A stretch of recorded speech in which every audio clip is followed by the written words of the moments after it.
Welcome to the Emperor's Dragon Part 1, Nestling, Chapters 44 and 45. Let's begin. It was less than 48 hours since the battle against All for One, and while that meant for most people things were going back to normal, at least, as normal as they could be with the buildings and infrastructure destroyed, for Sir Nighteye, it meant his paperwork was still in full swing. This part was not something he usually did, but for All for One, he'd make an exception. The field morgue was still in use, and Sir Nighteye displayed his hero license and then waited in the front tent for the appropriate coroner to come. The woman hurried up to him. She had grey skin and brilliant pink spikes for hair with slit eyes. It looked almost like a lizard mutation, albeit of odd colors, but there were no other physical differences to her form. "How can I help you, Sir Nighteye?" she asked. "I believe I can identify a body," he told her. She simply nodded. She was professional enough not to look relieved. "Do you have a physical description?" He recalled the photos. White hair, gold eyes, medium heavy build and a good suit. Mireille provided the description, aware that the most important points were the last two. The coroner frowned and her lips pursed. "Anything else?" "About 210 centimeters tall," Mireille added. "I believe the body belongs to Hisashi Rigi," he supplied the name, looking at the tag that was around her neck, searching for her name. The woman shook her head. "There's no one fitting that description." Sir Nighteye wanted to say there had to be, but he held his tongue. The first responders had said the body was in very bad condition. "I believe he has extensive wounds." The coroner shook her head again. "There is no one fitting that description," she repeated. "You are welcome to look though."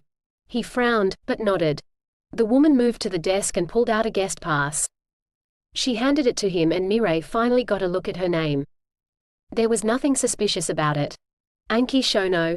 "Thank you, Anki." Sir Nighteye thanked her and then moved through the plastic sheeting to where the bodies were laid out. They were all on stretchers and covered in sheets. "The ones at the back are unidentified," Anki told him. He nodded and moved back. The tent was large, and cold, and the stretchers were laid out in lines. Sir Nighteye began at one corner and began working through the corpses. Some had torn and bloody clothes. Some had barely a scratch. Others showed their injuries clearly and the cause of death was obvious, but all of them had heads. The first responder had said that All for One was missing his head. The group that had given Toshinori first aid had been very clear about that. He went through each body, one after the other, with a sense of worry growing. All for One was dead. He had to be. Why wasn't his body here? Has anyone claimed any of them? Sir Nighteye asked Anki, who was talking softly at her tablet, writing up one more report on a victim. "None of the bodies have been released to the families yet," she replied absently. "Then has anyone taken a body?" She knew what he meant. Had the government taken one? "No. These are all victims," she told him. "You can check the identified bodies," Anki added. "Hisashi Rigi hasn't been identified," Mireille replied. "He didn't know all the names, but he checked that much. Then he might still be out there." Anki gestured vaguely around them. They were still cleaning up. Sir Nighteye pursed his lips. All for One was not out there. His corpse had been at Toshinori's feet. He felt a tiny slither of worry and squashed it. "I will check back later," he told the coroner. Anki nodded but let him leave. Mireille took a deep breath as soon as he was back out into the night air. There were still people rushing around, cleaning up, and there were floodlights being brought in so the work could continue. He reached into his pocket and pulled out the evidence bag that had been collected last night from where Toshinori had been found. The small green gem thing glittered. He'd assumed it was something All for One had, but couldn't think why the man would be wearing ornamentation. Mireille knew it wasn't Toshinori's. But if All for One's body was missing, then that opened up new possibilities. Whoever had taken All for One's body could have dropped it. Sir Nighteye sighed and shook his head as he slipped it back into his pocket. It was circumstantial evidence. It proved nothing, but it was something he'd remember. Just in case. Now though, he had to go find out which branch of government had taken the villain's body. This was not what he needed before he was scheduled to see Toshinori. A sidekick's work was never done. Kyudai took several deep breaths as he looked blearily up at the tank. He was exhausted. He'd pulled multi-day shifts before, but that was when he was on the verge of a breakthrough. That was when everything he did led to him discovering something new. It was exciting and thrilling. This was just seeing how long he could keep Hisashi's body alive. It was exciting and thrilling for all the wrong reasons. No one came back from this. The fact that Hisashi still had some function was amazing, but over the day, when it became obvious All for One was not just going to die on them, Garaki had taken the time to look up other instances of catastrophic brain injury. There were survivors. There was even a chicken who lived without its head for quite some time.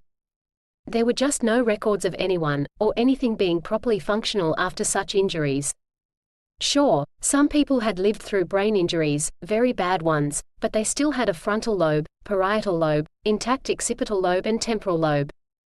Hisashi was still breathing. His medulla hadn't been badly damaged, but the motion was so weak that the ventilator connected to the tube in his trachea was doing most of the work of pushing oxygen into his lungs. Garaki had been lucky. So far Hisashi hadn't had any other complications. Or he might have. He couldn't exactly monitor for a stroke, but there didn't appear to be anything like that happening, and his heartbeat was strong and steady. The doctor didn't know how he'd deal with a heart attack. Gigantomachia would probably kill him if he couldn't do anything. The giant man had been pacing for hours, around and around the tube. He blew out a breath noisily. Only a few of the healers had been able to do anything for Hisashi. The rest had said that it was impossible. Some had refused to try. It had been harder, every time that happened, to let them go. Gigantomachia hadn't wanted to, since they would not help his lord. Kyudai let his eyes wander over All for One's floating form. All his minor wounds were healed, but half his head was still missing. The surgical mesh was holding in the material that had been collected, and the liquid would prevent any infection, but there was a very real possibility that this was as good as it got for Hisashi. All his minor wounds were healed, but the brain was still gone. Garaki tapped the controls, bringing up the feed from the in-tank camera. He focused on the damage. The area was clean and, it was a bit early to tell, but he thought All for One's body was attempting to heal it. Except it was going to take a long time. It would be better to use his body as the base of a prot. He couldn't think that. What is it? He growled at Gigantomachia, mostly to distract himself from his treasonous thoughts. The giant had been restless for the last few, since Hisashi had been injured. All he got was a growl in return. Garaki went back to his workstation to run another simulation. Maybe he could transplant some cranial matter? If he could transplant some bone, Hisashi's body may start healing around it? It was worth researching as something to try. Gigantomachia kept pacing. Kyudai sighed. Is it Izuku? He asked. That got a reaction from the man. Garaki hadn't been expecting one. Although, he nodded to himself, making several assumptions. Gigantomachia was Hisashi's bodyguard, but All for One had ordered him on occasion to look after Izuku. With Hisashi so badly wounded, the bodyguard probably felt like he hadn't done his job. He is coming later, Garaki told Gigantomachia. Little Lord is? The doctor nodded. Kurogiri is bringing him in later. There was no sentimental reason to do it, but he was going to use the opportunity to ask the child if he could sense any quirks in his father.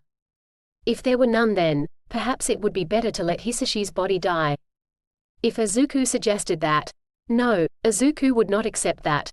At least, not immediately. But it was still worthwhile to know about the quirks.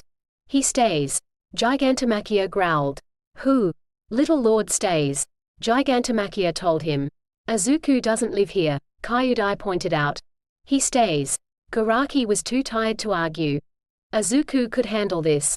Or Kurogiri. Just so long as it wasn't him. He had enough things to do. After sending the message to Nasuto, Izuku had gone to bed. He had wanted to wait for a reply, but he was tired and he didn't need another night of sleeping slumped over in front of the console. Besides, he didn't know how fast Nasuto would answer. The man was probably busy finding healers for Kurogiri to bring in. When he woke up though, the first thing he did was look at his phone. 3 messages. Izuku felt a burst of happiness and swiped open the screen. The first message was from Ochako, from her mother's phone.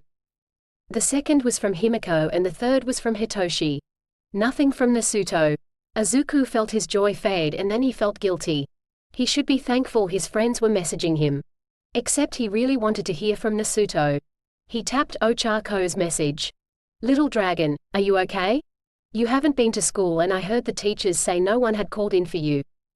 Please reply. Izuku swallowed, feeling sick and sad again. Kurogiri had told him he had to stay at home, but he didn't say he couldn't talk to his friends. "I'm okay," he typed back. Now what could he say about not coming to school? "Dad got caught in that attack," Izuku added, "so I will be home for now." That was the truth. He wanted to talk to her about it. He wanted to tell her that his dad getting caught in that attack was a practical example of how heroes weren't everything they should be. And why she shouldn't be one, but that would have to wait. Izuku pressed send and then went on to Himiko's message. She'd sent him a joke about blood. "Whenever I'm sad, I just read my blood donor ID. It says B positive." He smiled at the joke. She wasn't specifically trying to cheer him up, and she wasn't worried about him. She might not know about the attack since the news tended to be pretty selective, especially in other parts of the country. He'd discovered that himself when he lived in Niigata and Saitama prefectures. But the joke did cheer him up. Just a little. He'd have to ask the doctor for something to send back to her. Izuku moved on to Shinsu's message. "Dad's finally found a place in a clinic and Mum's work already approved her transfer to me. Now all we have to do is find a house. I'm going to miss the cats and you haven't sent me any pictures of the ones down there. How am I going to know what cat I can adopt if I don't have photos?" He blinked at it. For a moment Izuku couldn't believe he'd forgotten Hitoshi was going to move down here. He smiled, happy, before the all-encompassing worry about his father settled back. "That's wonderful." Izuku typed back and then noted the comments about the cats. There were a few cats around here and there was a cat cafe, kitten cafe mostly, and you could purchase your favorite one when it became an adult, but he hadn't really looked into them. He added a second part to his message. "Think of the adventure you'll have finding the cats here then. It's boring if I just tell you. That should do it." He tapped send and then went to look at the message he'd sent Nasuto. It wasn't as detailed as he'd like, but Tomura had insisted that they keep it vague. "Message me as soon as you can. I need your services." That was it. Nasuto would know it came from him because he had his contact details. This message hadn't even been read. "Come on," Izuku whispered, resisting the urge to just call the phone. He really needed Nasuto's help. How else was he going to find a regeneration quirk to borrow? He looked at the time. And the message. If the man hadn't messaged him by the end of the day, he'd call. It was that important. After another breakfast of cereal, Kurogiri came to get them. He dropped them into a dark room and reformed behind Tomura and Izuku. "Where's Sensei?" Tomura demanded. "In the treatment room," Dr. Garaki indicated. "If Kurogiri drops you off in there, Gigantomachia will attack, so you have to come through here. You can go and see him, but there is no change," the doctor concluded. Tomura nodded and quickly left. Izuku made to follow, but Kurogiri placed a hand on his shoulder. "I need to speak with you, Izuku," the doctor said. Izuku looked over at him. He looked tired. His face was sagging and his lab coat, which was usually white and crisp, was instead stained and crumpled. He had a bad feeling at the words but couldn't do anything but nod. The doctor sighed and indicated to Kurogiri. The misty man pulled back his hand and took one of the seats in the room. Izuku took another one, next to him. He swallowed hard. He wasn't going to cry. Not now. He forced himself to listen. "You've seen the extent of your dad's injuries yesterday, didn't you?" the doctor asked. The question made Izuku feel worse. His stomach felt like lead. His throat was constricted but felt slick. He felt like he was going to throw up. Izuku bit the inside of his lip and nodded. He had seen it yesterday. He didn't know what it meant, but he had seen it. The doctor sighed again. "There is a very real chance that he won't survive." Izuku shivered. He didn't want to hear this, but he knew there was no escape. The doctor had no pity as he continued. "In that case, it would be best for you to take as many quirks from your father as you can. I'm sure he wouldn't want his skills to go to waste. He would want you to have them." Izuku just sat there. His eyes were wide and the tears he wanted to cry burned them but did not fall. He was conscious of his breathing. The usually silent function was a roar in his ears and his heart pounded. "Today, I want you to sense your father's quirks," the doctor told him, but then realized that Izuku wasn't really listening. He wasn't able to. "Izuku," the doctor prompted. The boy kept staring at him. Kurogiri moved, rising from his chair to stand in front of Izuku where he knelt. He reached out, placing his hands on Izuku's shoulders. That startled the boy enough that he blinked. This is very difficult for us all, Izuku, Kurogiri told him. How? Izuku sniffed. Tears still didn't fall, but he felt like they should. Your father is very important to us, the Misty Man said earnestly. Without your father I would probably be in some government lab, he told the boy. Warp quirks such as mine are not just rare, Izuku, they are non-existent. There would be too much desire to know how it worked for me to be safe. Garaki picked up on what Kurogiri was doing. He nodded solemnly. Without your father, Izuku, I would not have been able to make the advances that I have, in the fields that I have. Human knowledge would still be at least 50 years back. We want your father to get better, Izuku, Kurogiri said. But it is going to be very difficult, and if the worst was to come, we know your father would want you to have his quirks. If Hisashi died, Izuku would be the 9-year-old heir to his empire. An empire which would no doubt crumble before Izuku could take control. But if he had the quirks, assuming he remained alive, then he could rebuild one day. The emperor would rise again in his son. I'll sense them, Izuku promised quietly. The two men nodded. They both knew what it would mean if Izuku couldn't sense any quirks. If any are loose, Izuku, you should take it, Garaki told the boy. What do you mean? If it looks like your father is going to lose any quirks, you should take it, the doctor elaborated. But, Izuku swallowed against the slick feeling in his throat. If I take it, I will absorb it, he objected.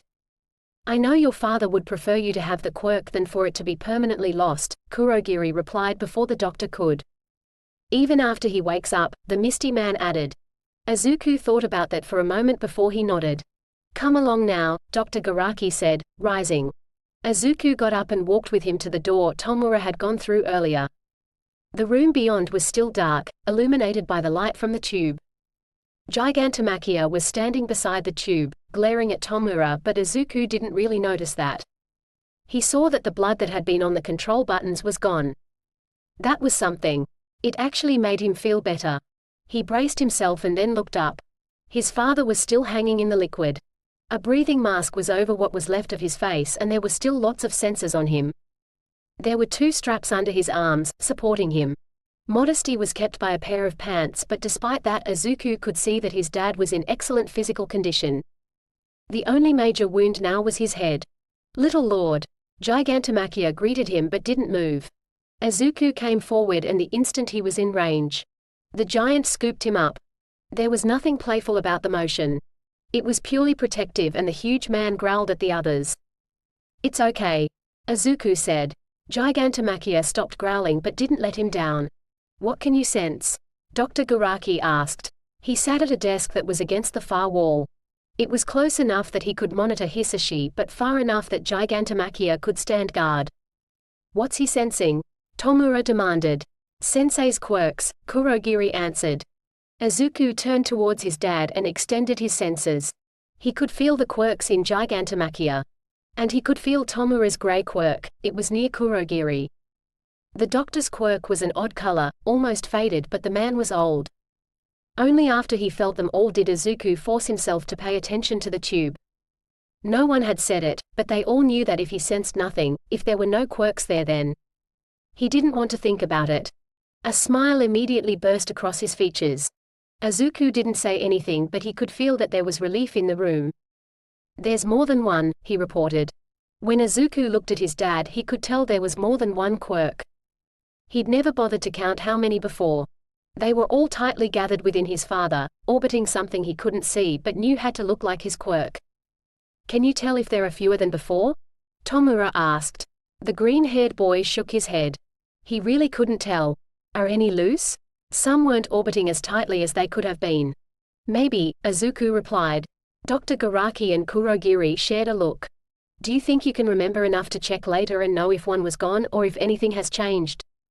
Kurogiri asked. I think so. Very good, Izuku, Dr. Garaki told him. Then don't do anything now. You may check again later in the day and if something's changed, we can discuss what to do. They sat in relative silence for a while. Tomura was looking at Hisashi, Kurogiri was standing near the wall, Izuku up on Gigantomachia and the doctor at his station. Typing softly into the computer as diagrams and other charts flashed up. Eventually, while Tomura didn't say anything, it was obvious that the teen was losing patience in the way he fidgeted. "I will take you back, Tomura Shigaraki," Kurogiri announced before he became a portal. The teen nodded, casting one last glance at Izuku's dad before he stepped through. "I assume you wish to stay, Izuku?" the misty man asked after the teen was gone. "Yes," Izuku nodded. It would make him feel better to be close to his dad. He knew he couldn't do anything, but he'd feel better. "He stays," Gigantomachia confirmed. "Very well," Kurogiri's yellow eyes nodded for him and then he disappeared. Gigantomachia put Izuku down beside the tube and he sat down with his back against it. There was something comforting just being here. "Izuku, I know it doesn't look like much is happening, but your father is healing," Dr. Garaki said. "We have some more quirk users coming in later, but if you look at his head wound, you can see that the flesh is trying to heal. The fluid that he's floating in is very nutritious and aids in healing." Izuku got up and looked at his dad. He couldn't see what the doctor meant, but he could tell that the man wasn't lying. "Plus, with his quirks," the doctor continued. "Does Dad have any healing quirks?" Izuku asked suddenly. "No," Dr. Garaki said immediately. "You know how all quirks are registered?" he asked. Izuku nodded. "Healing quirks are what we call doubly registered. That means they are actually checked." What does that mean? Most people can register their quirk as being anything. Yours is registered as fire breath, but no one has ever checked that, have they? "My friends have seen it," Izuku told him. "Yes, but no one from the government has checked it, have they?" "I did your quirk counseling." Izuku nodded. That was true. With a healing quirk, or even the child of someone with a registered healing quirk, the government will come to confirm what their quirk is, and they come along every few years to check the functionality of the quirk. That's what I mean by double registered. When people have quirks like that, even if they are difficult to control, they get the help they need, so they don't need your dad's assistance, so he doesn't have a healing quirk, Dr. Garaki concluded, connecting the dots for Izuku but still weaving the fiction that All for One helped people. It would be far simpler to say that Hisashi had never taken a healing quirk because it was too much hassle with the government and that there had never been a good time to take it and then kill one of the quirk holders. Maybe they should have made the time. Maybe Hisashi should have just taken one of the underground healer's quirks, but no. That would be worse. Then everyone would have known what happened. Maybe Nasuto can find one to borrow then? Izuku suggested it after a few moments of thought. If the government only checked every now and then, he could take one, use it on his dad and then give it back to the owner. He had his eyes closed, so he didn't see the startled look the doctor gave him before the man sighed. "Izuku, I am sorry to tell you this, but Nasuto didn't survive," he said matter-of-factly. All for One hired him to extend the bounds of human knowledge and to make the prototypes for him. Not to tell his son that people had been killed in hero raids. "What?" Izuku gasped, eyes flying open. The doctor sighed heavily. He pushed up the lenses he wore over his eyes and rubbed at them briefly. "When the heroes found your father, they attacked during the day, while he was at work," he explained. "You've seen the news, yes?" Izuku nodded stiffly. "Not everyone made it out," Dr. Garaki confirmed the news reports. "Nasuto was one of the unlucky ones. He was killed when the building collapsed." He wasn't looking at Izuku when he said that, so he didn't see the way the boy curled in on himself. Gigantomachia did, and while the man wasn't stupid, he had no idea why Izuku reacted that way. "I didn't know that," Izuku said, his mind reeling. How was he going to get records of quirks now? No one would give them to him, and while some of the video games Tomura played said you could hack that information, that was almost always done by someone you spoke to in-game. The player didn't have to do it. Izuku didn't think it was as easy as the games made out. "Are you going to stay all day?" the doctor asked, ignoring the way he felt. Izuku didn't know how to answer that question. "You can have a look at some of my research, if you'd like," the doctor offered, harkening back to the days over summer Izuku spent with him.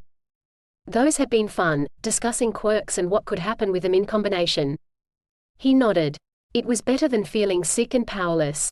It was better than being alone. While he wasn't, strictly speaking, alone at home, Tomura would be playing a game and it was essentially the same. Dr. Garaki rose from his chair and picked up a tablet. "I'm just giving him this tablet," he told Gigantomachia before he walked across the room. The huge man gave him a sharp nod but watched his motion like a hawk. He retreated quickly after Izuku took the device. It was really annoying, but the doctor knew why the huge man was like this. He felt like he had failed. They all felt that in some way.